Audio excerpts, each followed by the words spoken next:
From the studio at the Connecticut School of Broadcasting in Charlotte, this is Adrian Brown with As the Buckle Turns, episode 22. On all of your favorite podcast directories, wherever you may be listening, welcome in. Google Play, iTunes, Spotify, iHeartRadio, YouTube, Tumblr, Twitter, wherever you get your podcasts, welcome in everybody. And I thank you all for listening. My bucklers, I know y'all here. Please, as I always say, give a like, subscribe, share, follow. Leave me some 5-star reviews on this right here so we can spread this out to more people.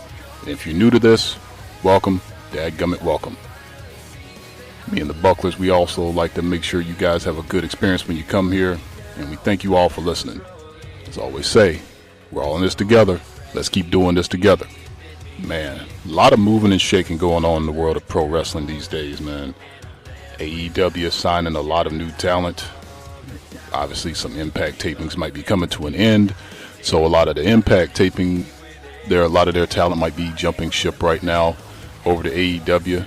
We got the WWE, of course, gearing up for their big show, of course, WrestleMania. You got a lot of the smaller promotions gearing up for shows that are going to be held in conjunction up in New York to feed off the WrestleMania crowd and feed off the WWE branding by calling themselves and making their shows, branding them as on Mania weekend. And that's just smart business on those smaller promotions parts. And a lot of them are gearing up for that. And it's, this is a time of year right here where a lot of us, we're probably carving out time and money and travel and things like that if we're going to be able to make these shows.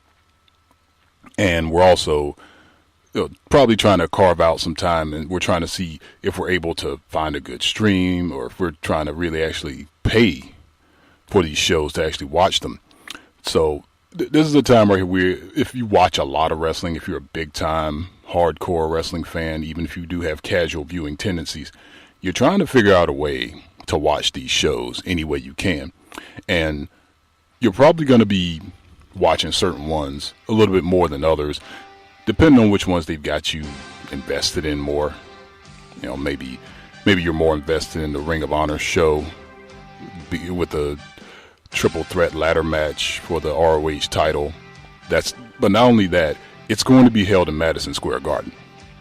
And a big deal was always made out of that because of the stranglehold that the WWE had on that arena as far as wrestling shows goes. And it's a big deal for Ring of Honor to actually be in that venue. And it's a big deal for a lot of that talent because a lot of them, they always said they probably just walked past it or maybe went to a Knicks game if they were in the New York area or something like that, but they never actually been in it. I mean, can you imagine that, being a performer and never actually been able to perform in that arena? Especially an entertainment-based business like this. A lot of big events and big performers, they've done their thing in that building. Props to Ring of Honor and New Japan for being able to do that. Because wrestling, like I said, it may not be as popular numbers-wise as far as television goes as it used to be. But, I don't know, footprint-wise, worldwide, it's probably bigger than it's ever been. Quality, on the other hand, you can debate that. If you're talking about quality of entertainment versus quality of matches, we can get into that another time. But yeah, Shimmer, Shine, Rise, all those female companies, they're going to be holding shows the same weekend. Everything, whatever you want. If you're out there looking for wrestling that weekend, you're gonna find something that piques your fancy. It doesn't matter if you're actually there live. If you're able to pay for a streaming service or something like that, or find it any way you can, there's going to be something there for you. But the main thing I wanted to get into today was what has been done for the big show, the show that's going to be branding that weekend for everybody and that month for everybody, which is next month. What has gotten us to this point right here for WrestleMania 35? And I wanted to go over the card real quick. I'm not going to offer predictions or anything like that in this show. Sometimes I do that. You guys know that, but not today. I wanted to just look at the actual card. I want to actually think about the logic behind it, behind each match, and what's been made of the matches, and what's been made of, if the matches have any stories or anything like that to get us involved in it. Because honestly, I'm probably going to watch it regardless, no matter what people are complaining about the length of it. Supposedly everybody's going to be like, there's a lot of chatter online about complaining about the fact that it may be 8 hours long, but I'm not really concerned about that, because I've watched 8 hours of WWE Network programming on my days off sometimes and not even realized it.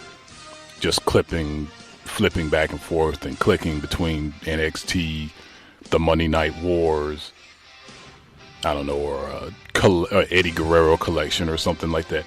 When you look at the overall number of some of those clips and some of those things, when you just watch on the network, even if you just walk away and come back to it, you can leave the network on for 8 hours and not even realize it.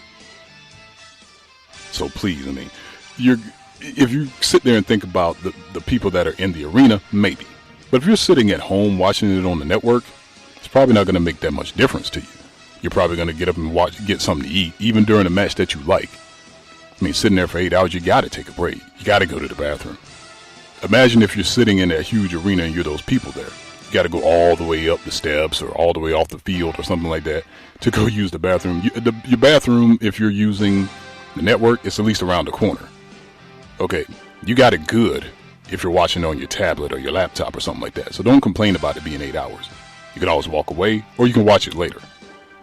Okay, watch 4 hours that Sunday, watch the other 4 hours that following Monday. Okay, so miss me with the 8 hours long crap. But the build-up for this hasn't been all the best. I mean, the previous few years, I'm not going to say they've been the greatest either. This is one I'm not necessarily the most excited for, because they've half done it, even more so than they've been doing it lately. I mean, we've talked about the effort, or lack thereof, when it comes to this company right now these days, because all they're really having to do is just put this current crop of hardcore fans' favorite wrestlers out there, and whether they want to admit it or not, they're just happy those guys are there, putting on good matches. So because of the fact that they just understand who's really giving them the most money, because those fans don't really have a lot of effort put into what exactly pleases them, the company isn't necessarily going to give them enough effort to meet that. Okay, if all you want is good wrestling, here's your favorite guy, we're putting him in a match against somebody you probably don't even like anyway, at least you put him on the show. That's their logic behind it. Okay, they're writing the show based on what you guys want. Okay, their effort matches your desire. They're giving you the show that you want. They're not obligated to give you the show that you need. And a lot of times it really just shows in their bigger shows, because the big shows, these pay-per-views or special events, whatever we want to call them these days, they just end up being glorified Raws or SmackDowns. And that's no way in...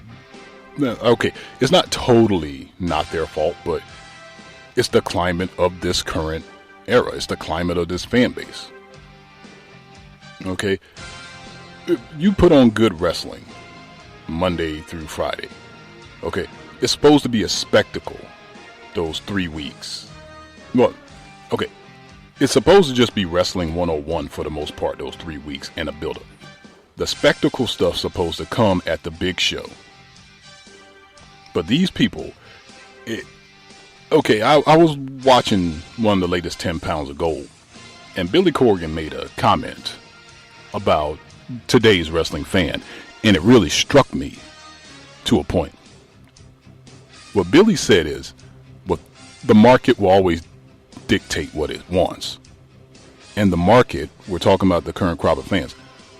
This current crop of fans, the market, if you will, what they want is WrestleMania all the time. WrestleMania 24/7. Okay, no throwaway shows, no squashes, no meaningless storylines. They want the big stuff all the time.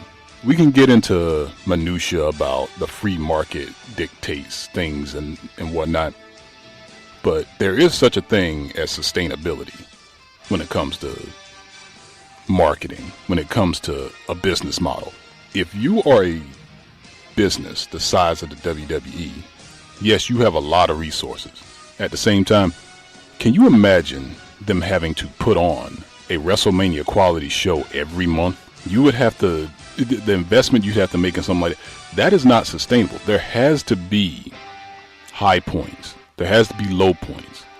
Okay, stuff like that. There has to be emotional investment. And you can't do that if you're turning up to 11 every single show, even house shows. Because I can't really see a company doing that. Okay, if you are a company that's not on television and you're able to have to build up time for shows, maybe once a month, once every couple months or something like that, you can afford to do that. But if you're a big company like the WWE, that's not sustainable because you have to have these filler shows Monday and Tuesdays. I mean, maybe I'll get into that for a whole nother show, but I just wanted to bring that little nugget up for you guys. Let me know what you think about that. Send me a tweet or something. Write a comment on YouTube. What do you think about that? WrestleMania all the time? Does that really make any sense? Is that really sustainable? But let's get into the WrestleMania card.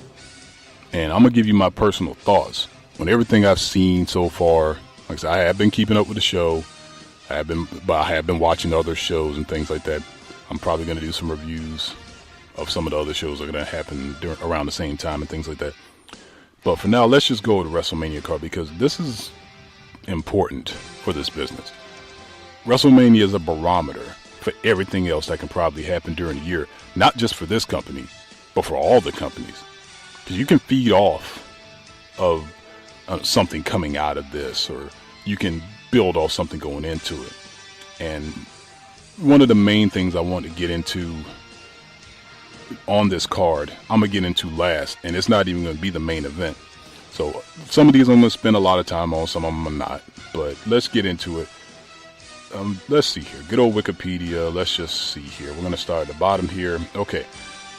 It's going to be Asuka, who is the SmackDown Women's Champion. And she will face the winner as of the taping of this right here. On this coming up Tuesday, on SmackDown Live, it'll be a fatal four-way between Sonya Deville, Mandy Rose, Carmella, and Naomi to see who will face Asuka at WrestleMania 35. Again, this is just, I don't know, hardcore darling 101. They want Asuka in a match at WrestleMania. They want her defending the title. And as long as she walks out with the title, they're going to be happy. But at the same time, this is the same woman who tapped out the quote-unquote man, and she's done nothing since. So in my opinion, Asuka's the man, and these people don't even realize that, but they're just happy that Becky's in the match that's coming up later. But I can get into that. I'm pretty sure a lot of you have probably heard about the issue, or we're probably mad that Becky tapped out rather than passing out, but hey, and Asuka's got the belt. That's all people have really been happy about.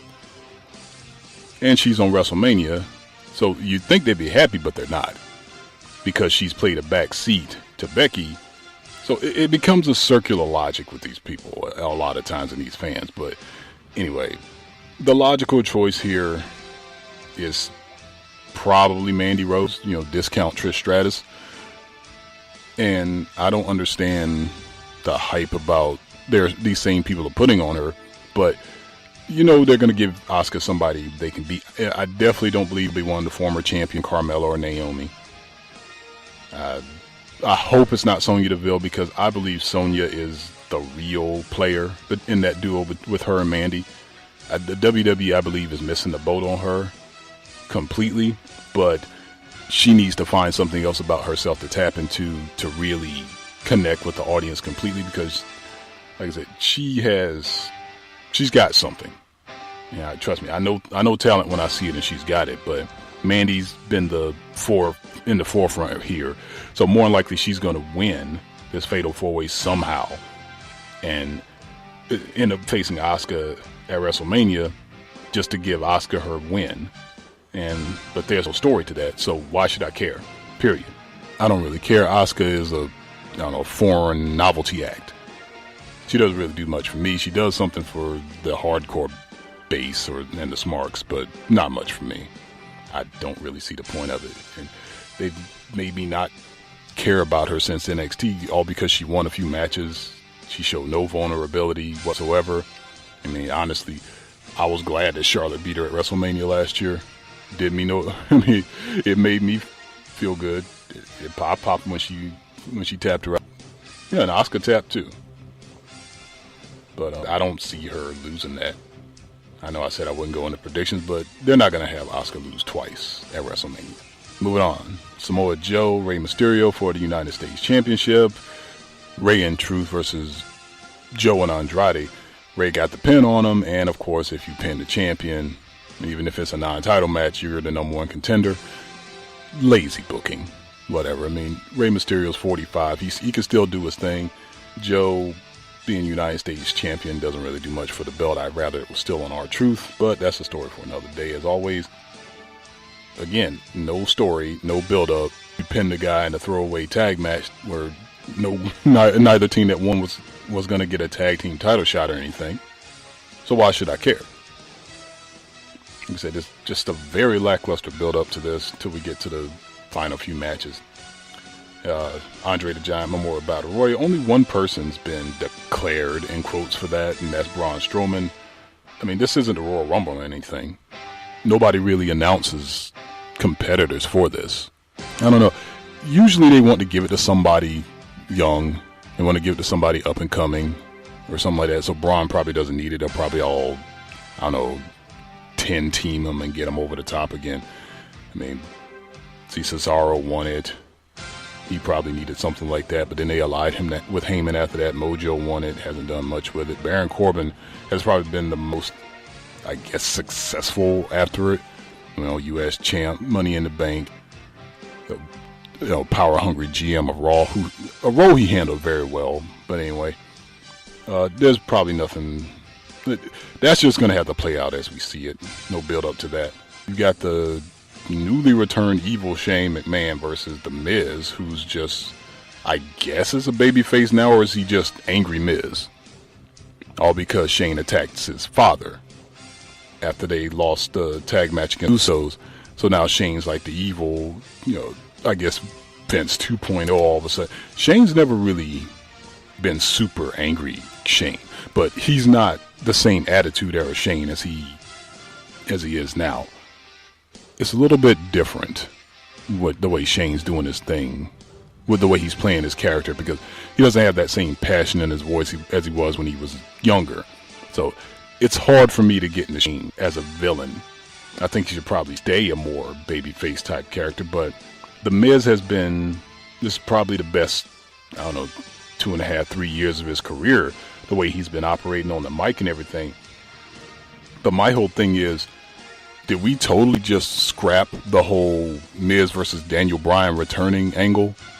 Because initially, that's what everything was leading to with the whole Talking Smack segment that I had talked about on here before when it came to the Miz and Daniel Bryan and everything. It got work shoot-ish and everything like that. And it seemed like it was going to end up being the Miz versus Bryan for the world title at Mania. That's what it was all leading to, but it's almost like once Daniel Bryan became angry vegan Bryan, everybody forgot all about that. I haven't. I mean, honestly, the Miz probably should be in a higher spot on this card rather than wrestling the spot monkey that is Shane. And I don't think there's anything Shane's going to be able to dive off of this time unless they turn this into a Hell in a Cell. But Shane versus the Miz in a Hell in a Cell doesn't seem to make much sense to me. And the only story behind this is the fact that Shane beat up an old man. Miz is old man, but still, I can't really get invested in that. Like I said, the Miz should be in a higher spot on this card. This was supposed to have been a big spot for him personally, and to see where he is right now, it doesn't necessarily come across as something worthy of the guy right now. I mean, he's working the best he ever has. He's talking the best he ever has. It's probably the highest his profile has been since he left reality TV. At this point right here. Even better than when he was, world champ the first time when he cashed in Orton. Next on the list here, cruiserweight title match. Buddy Murphy, the champ, will defend against Tony Nese. Won a tournament to crown the number one tender, pinning Cedric Alexander in the finals. Cedric Alexander, former cruiserweight champ, who had his WrestleMania moment last year by winning the title at the end of a tournament against Mustafa Ali, if I'm not mistaken. But honestly, Buddy Murphy's handled his role as cruiserweight champion better than I thought he would. But I mean, other than that, I'm not a 205 Live guy. These cruiserweights don't really move the needle like the old ones did. It's just going to be a wrestling match. And unless you were watching 205 Live, you probably don't even know this match is happening. I mean, they've done nothing to promote this match at all. It's a disservice to those guys. They're on the roster. They have their own show. But they don't... I don't know. If you're not watching 205 Live, do you really care? This match I don't like. I saw the match where Tony Nese qualifies. Because I'm trying to watch more stuff that includes 205 Live. But like I said, there's nothing on that show that grabs me. And this match doesn't really do much for me either. I guess it may be relegated to the pre-show again, no matter how well Buddy Murphy's handling that role. See, what match should I mention next? Oh, this is an interesting one. This is a match I'm actually looking forward to. Styles versus Orton. This match right here is probably going to be one of the more interesting ones on the card, in my opinion. I got sold on this match after one promo. That one promo they did, because basically what it is, this match right here, it's a bigger... It shows the difference in ideology between fan bases and philosophy about wrestling, even more so than Styles versus Cena. Orton is your quintessential sports entertainer prototype. Okay, I mean, born into the business, got the pedigree as I was talking about in one of the previous episodes. I mean, got the look, got the physical ability, one of the smoothest guys ever, trained up in it, and just has to do the bare minimum to get himself over. Does his pose on the ropes, has a finisher. He turned into his own once DDP retired, made it his own thing, and it has even become meme and GIF worthy. 100% sports entertainer one-on-one. Completely. And then you got on the other end of the spectrum, you got the little spunky independent guy who took him 15 years to get to the big time because he was constantly working on his craft, who got into it because he loved once he started training, he was like, holy crap, I can do this all day. Hey, I can actually make a living off of this. Took him a while to get to this point, but the point is he got here. I respect AJ Styles. Am I his biggest fan? No. But am I a huge detractor of the guy? No, not at all. I respect the heck out of that guy for everything he's done, everything he's been through, and everything it took him to get here. From being basically a throwaway cruiserweight on WCW to having to deal with Dixie Carter's BS completely in TNA, but being groomed by guys like Kurt Angle and Sting and people like that. You can't say AJ has had it too hard. I mean, he worked a bunch on those smaller circuits, but being in TNA, working around all those legends, learned a lot from those guys. So you can't necessarily say he's had it 100% hard, because I won't. That one promo between those two guys, they were kind of shooting on each other in a work way. And it is one of those matches that didn't necessarily need the biggest build-up, because these are just two guys that are going to go in there, they're going to do what they always do, and they're probably going to put on one of those quote-unquote great matches that these people like these days, whether a lot of people like Randy Orton or not. The guy knows what he's doing in there, and he can work with a smaller guy like Styles, a guy who likes to do all that running around and all that extra stuff, but Randy will actually sit for you and actually make it look good. He's not just going to pop up and hit you with a super kick and no-sell everything. Like if AJ was working with somebody like Balor. That's something that, like I said, you can talk somebody into a match. That's what those two guys did with me. And I appreciate something like that still being able to happen these days. That's a lost art. A lot of these guys think they need to wrestle their balls off just to get a reaction, or just to talk people into, just to bring people into a match that way. Rather than just, hey, just, say something memorable. Make me want to see it. Make me want to come see you. And those are two pros that have been doing this for a while, and they showed how easy something like that can be. Moving on to this match here, which is called a lot of fuss online. And you know what? I absolutely love it. Kurt Angle's going to be wrestling Baron Corbin. Angle's last match. We know that can go either way sometimes too. Just ask Ric Flair. You know, we saw you in TNA, bro. And ask The Undertaker. We saw you again wrestling Cena. But, like I said, Kurt Angle, talk about somebody that's a shell of himself. Honestly, Ric Flair looked way better in his last WrestleMania match than Kurt looks right now. The Undertaker looked better against Roman Reigns. Kurt looks right now wrestling Chad Gable on Monday Night Raw. I mean, seriously. That guy right there, if this match doesn't last less than 10 minutes and Corbin, honestly, the only thing Kurt can really do for me in this match here is if he becomes the first person to kick out at the end of days. Honestly, that would let Baron Corbin give Kurt the rub that way by finally letting somebody kick out of his finisher, because nobody's kicked out, period. He's never gotten it on somebody big time like a Cena or Brock Lesnar. But allow a Hall of Famer like Kurt to kick out of it. Call me crazy for saying it, but honestly, Baron could actually give Kurt the rub in this match by letting him do that. That'd be huge. But having to hit him with a second one and then finally pinning him, because the rule is you go out on your back. I don't think these people that are pissed off about the announcement of this match understand that. Corbin hasn't had a moment. He hasn't had that moment. I don't think has he wrestled at WrestleMania other than that Andre the Giant Battle Royal? He hasn't had a singles match. And he needs a moment, and Kurt doesn't need this. What's the point? I mean, these people are complaining about the length of the show, but then at the same time want Kurt to have some sort of memorable 20-minute spot fest with one of their work rate guys. That's not going to happen. The guy is super stiff. He can barely stand up straight in the ring now. I mean, it's hard for me to watch him standing there in that singlet. I mean, his knees are bent. His shoulders are hunched over. He talks like he's in pain sometimes. But they want this guy to go out there and kill themselves. I mean, to kill himself for their enjoyment. I'm like, and then a lot of people want Cena in the match instead. I'm like, didn't you want Cena to go away and let other people have the shine? Cena doesn't need a victory over Angle. Cena should be putting people over and still now too. Just like he did the Undertaker the year before, even though the Taker didn't need it. Like I said, they have a built-in story.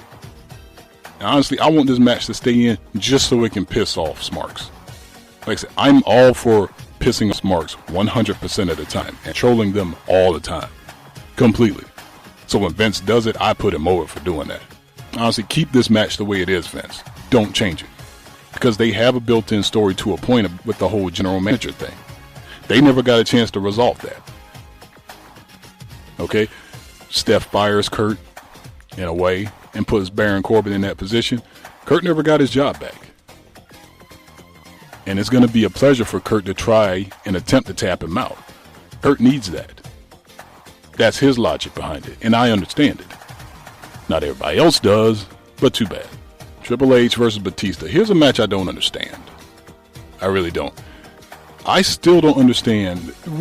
Batista gave us a little insight, talking about how manipulative Hunter was when he joined Evolution and things like that, how he groomed him as the muscle and things, but the whole thing is this, Dave.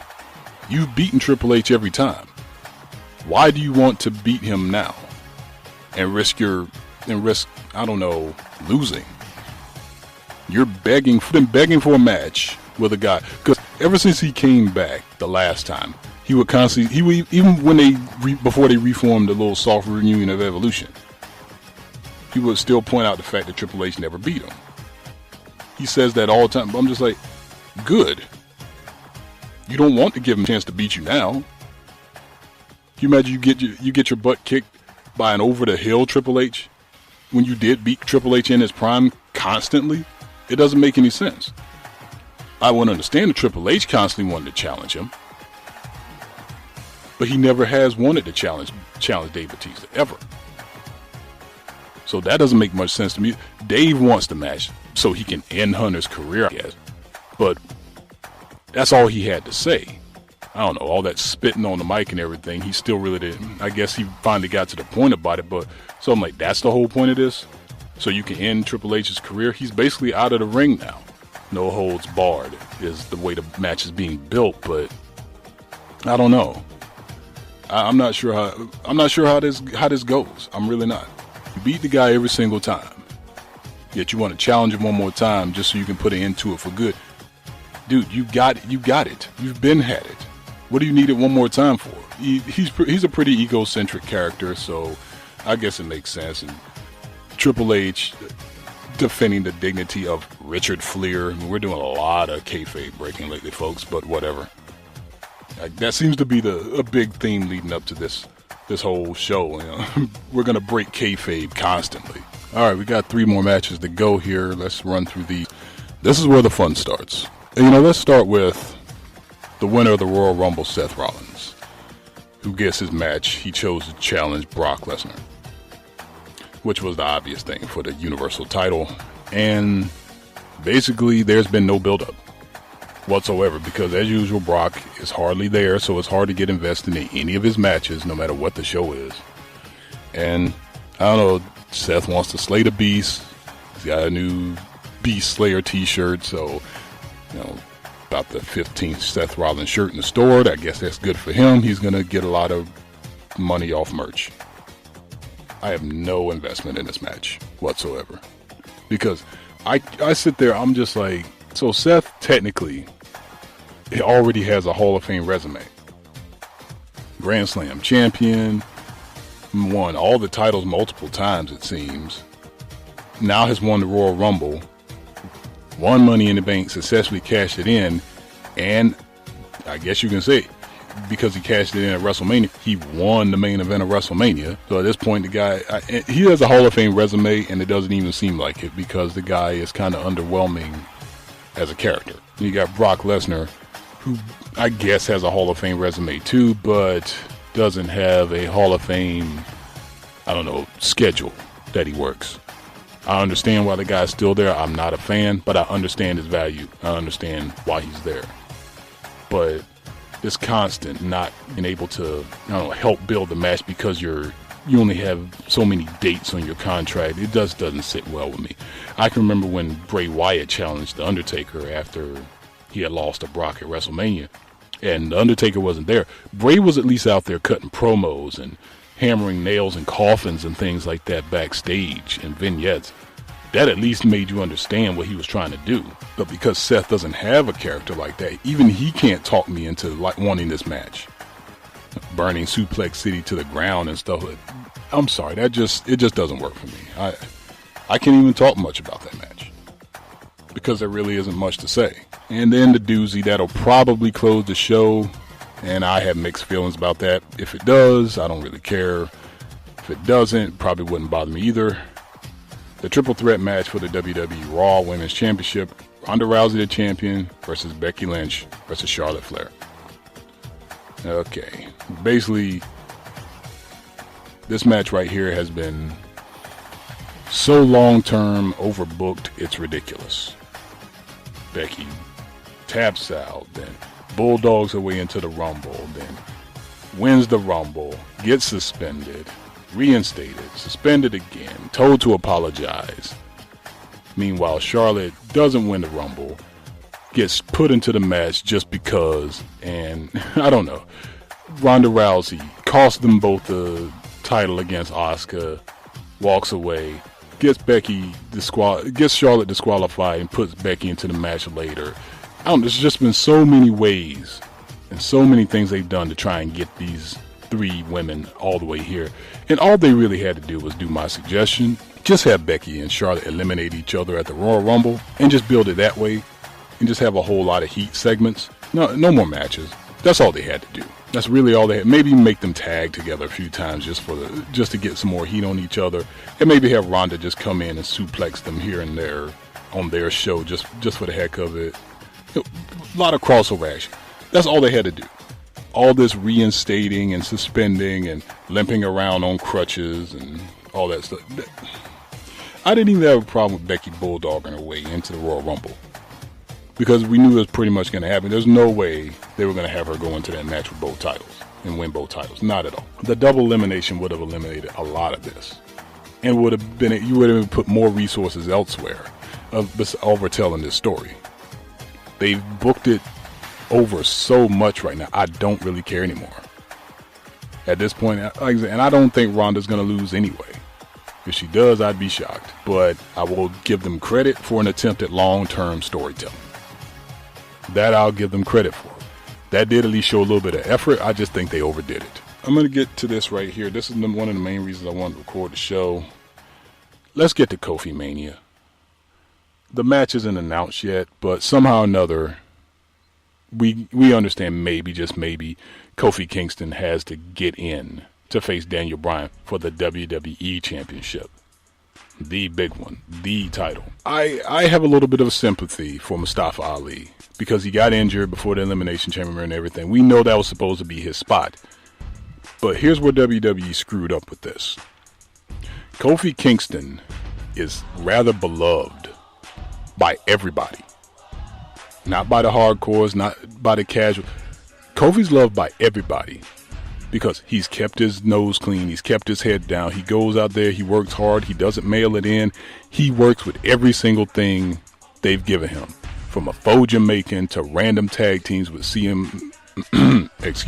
with Phil and Evan Bourne, all the way down to this New Day stuff. He's been a good soldier. And go back and listen to, I believe it's episode 6, when I talk about Kofi winning Money in the Bank. I believe it's the year that when Braun had won it instead. But you listen to that, you understand how I feel about Kofi and how good a soldier he's been. And it was, honestly, if you were going to put that man in that match, he should have won it. I've been on record of saying that, and I still agree with that. But I want to bring up something, though. They're truly missing the boat on this. Really. Because we all know the underlying issue, what they say about the WWE and they say about Vince McMahon with the whole race thing. And I believe what the WWE and Vince are doing right here, they're basically, I don't know, let's just say, I mean, they're on second base. I'm just like, there's no need to play around with this. It's like, you know what you're trying to do here. Go all the way. Forget second base, get naked, do it. Okay, put it all the way in. Go all the way here. We know what you're trying to portray, and we have no issue with you doing that.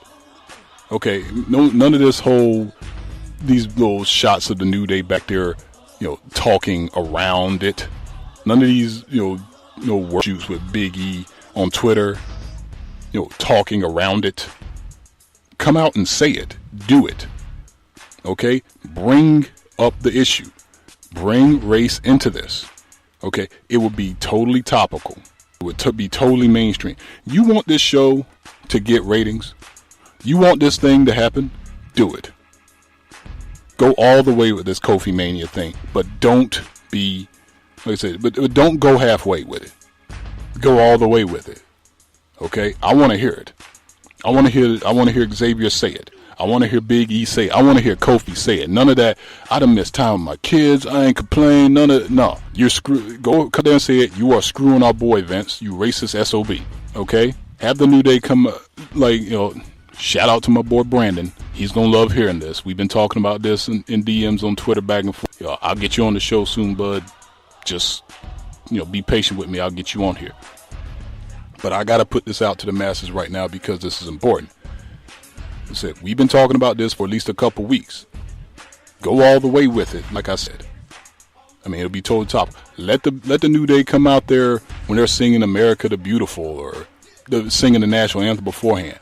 Have the people get it on camera that they're coming out on stage and kneeling. Imagine the reaction that'll get. That will get mainstream attention. Okay? Have them dudes come out there. Heck, the next New Day outfit, have it be a bunch of Kaepernick jerseys. Huh?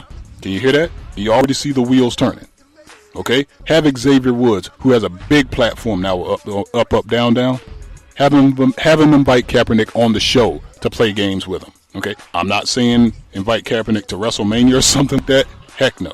I ain't going that far, but hey, if it gets to that point, so be it. Do you know the headlines you'll get with that? And then you will then the storyline will force Vince into a corner. It'll get mainstream attention. Heck, the president might even tweet about it.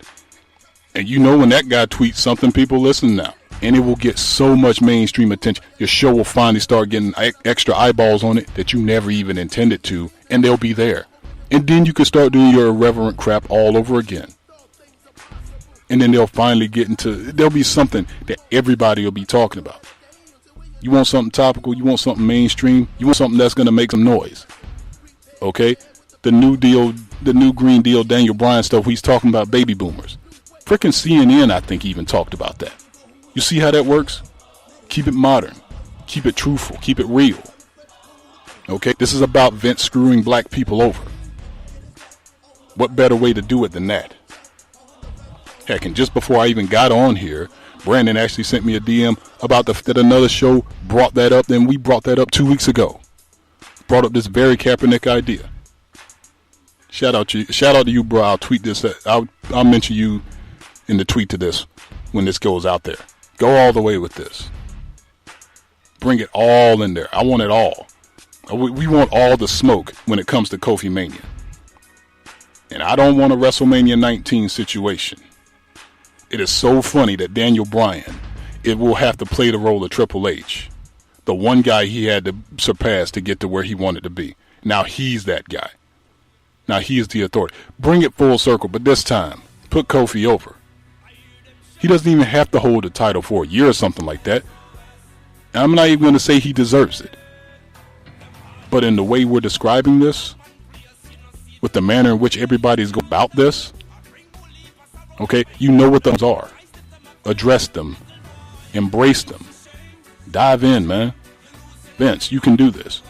Or will your conservative balls not allow you to? Okay, even the board of directors, even if you ran this across the, you read the internet. You hear what people say about you, Vince. You hear what people say about your company when it comes to black talent, when it comes to black wrestlers, and how far you'll let them get. Okay, we heard what Big E said on that shoot video. I'll probably link that into the description of this as well. But like I said, you know it's out there. Embrace it and do something with it. That's what the old Vince McMahon back in the day would have done. However, you had to have somebody over your shoulder nudging you in that direction who thought outside the box. You're stuck in the box now, Vince. You misread things because you put Kofi in that spot. But here's the thing though. I look at, if you're going to replace Mustafa Ali, I looked at the rest of the SmackDown roster. There's nobody else they could have put in that spot that could have gotten all this. We all know a lot of this was for Mustafa. But then, like, you can't, I mean, what? You think Andrade would have got that same reaction? No. You could have put him in that and everything would have been status quo. And maybe it could end up being now Kevin Owens versus Daniel Bryan at WrestleMania instead. But you put Kofi in that match and everybody realized how much they loved that guy. Like, holy crap, Kofi's got a chance to be champ now? Like, for real? We got to cheer this guy. That's what they were thinking. That's what the people were thinking when this all came down. And honestly, I can't even fault Vince for doing it. He didn't think it would happen. But it did. And now that it's happened, you got to do the right thing. And the right thing is to put that guy in that match and put him over. Don't screw him again. I understand everything was screwing him in the gauntlet match and all that stuff to create more emotional investment and things like that. But at point right here, if you're going to do it, do it. No more screw jobs. None of that. None of it, Vince. We need Kofi to win. Okay? We don't want another Reign of Terror Triple H moment. Because honestly, I haven't watched WrestleMania 19 since. I watched it one time on the replay. And after I watched that match, the replay of WrestleMania 19 ever again. You put Booker T through all that crap, through that enormous... In a storyline, you actually did go there. You know, someone like you doesn't get to be world champion, and, you know, having King bring up Booker T's criminal past and spending time in prison directly on commentary.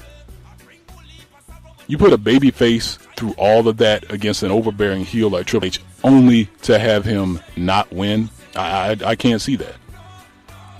So I understand these times are different. People are a little bit more sensitive, and the types of politicians we have in office right now and things like that may not enjoy a storyline where wrestlers come out and kneel like the NFL players do. But you know what? Like I said, that's mainstream. That's something that moves the needle. And honestly, a feel-good story like that will actually move the needle as well. Kofi Mania must happen. Kofi Mania, I'm not saying should have happened a long time ago, but honestly, if Kofi Mania doesn't happen, you may have a lot of people that say we're not watching anymore, actually not watch anymore. Because honestly, I look at crowds now. I see a lot of the same faces. I look at the crowd at All In, a lot of the same types of faces. Look at the crowds at Impact, a lot of the same types of faces. There is a group of people that have left. It's not the group of people you probably think it is either. It's not just the old school. Okay, it's not just the traditionalists. Just take a look into the crowd. You'll see exactly what I mean. Kofi Mania will be our mania. That's as the buckle turns for this week, everybody. Thanks everybody for tuning in. I really appreciated that. I really had to get that last spot off my chest for a little bit. And make sure you give a like, subscribe, share, follow, like the page on Facebook. And remember, a new episode drops every Saturday, unless I say otherwise. So please make sure you're following to keep up with all the updates. Always remember, we're all in this together. So I'll see you next week, Bucklers. Until then, this is Adrian. That's Buckle Turns. See you next time.